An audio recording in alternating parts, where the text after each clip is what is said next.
So I don't think people should really be that surprised that Sargento is experimenting with deep learning in marketing. I don't think you get to be a 70-year-old brand in the CPG space by waiting to innovate in any category, whether it's your product or whether it's how you're going to market. And we've been able to explore with these deep learning algorithms to find new ways to reach our audience for whether it's a tried and true product and increase our share of the market, or with innovation to really build awareness around new products, really drive trial and repeat, and gain really interesting insights in how we can optimize our media going forward, whether it is within a programmatic space like CTV or display advertising, or taking those learnings and transferring them over to maybe a paid social space in Meta and TikTok. So it's been really exciting as these capabilities come out over the last few years, and to really make sure that we're at the forefront of them, so that we can continue learning and winning as a brand. So performance marketing is moving beyond basic metrics. About time. So for you, Shawn, what new success indicators are most valuable to you and your team today? Yeah, so I think one of the main metrics we really look at right now is IROAS, so incremental ROAS.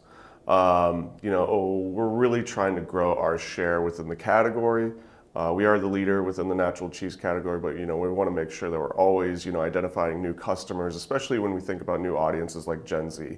But I think a metric that really gets underrated as people are thinking about performance marketing is just your brand equity, and the value that brand really has, with especially not just in the CPG space but across all categories. There's so much focus on bottom funnel performance, but I think you can really leverage deep learning algorithms, AI, and how you go to market to help build that equity and make sure you're reaching new customers in the right way at the right time, to build that equity, which has immense long-term gains that you don't necessarily see with bottom funnel performance.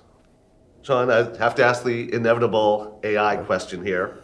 So as marketers face increasing complexity in the digital landscape, what role does AI-powered optimization play in both reducing media waste on one end and improving ROI for Sargento campaigns on the other? It plays a really important role as far as maximizing our efficiency and reducing waste and increasing our ROI of our campaigns. One, we're able to make sure that we're targeting the right consumer at the right time. This really allows us to make sure we're not, spreading our campaigns too thin, and we're just maximizing those dollars as much as we can. But then also making sure that we're continually growing and learning over and over and over again how best to drive that incremental ROAS. Are there specific insights into whether it's income, whether it's family, whether it's millennial versus Gen Z, that we can leverage to make sure that we're getting the right message in front of the right person at the right time to have the best campaigns possible.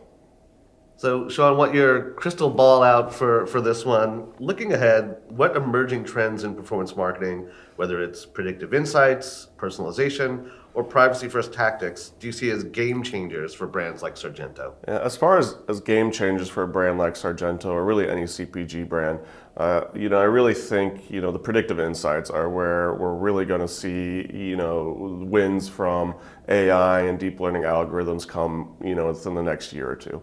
We're able to analyze audience data at a pace that we weren't able to do several years ago. So right now I think that's the main focus. But over the course of the next few years, I do think there'll be increases in capabilities with creative personalization, measurement, ROAS, that are going to really empower brands to really punch above their weight. And I think that's going to be incredibly fascinating as that comes to market. But right now, I think it's really the predictive insights are where we're going to really see things right now.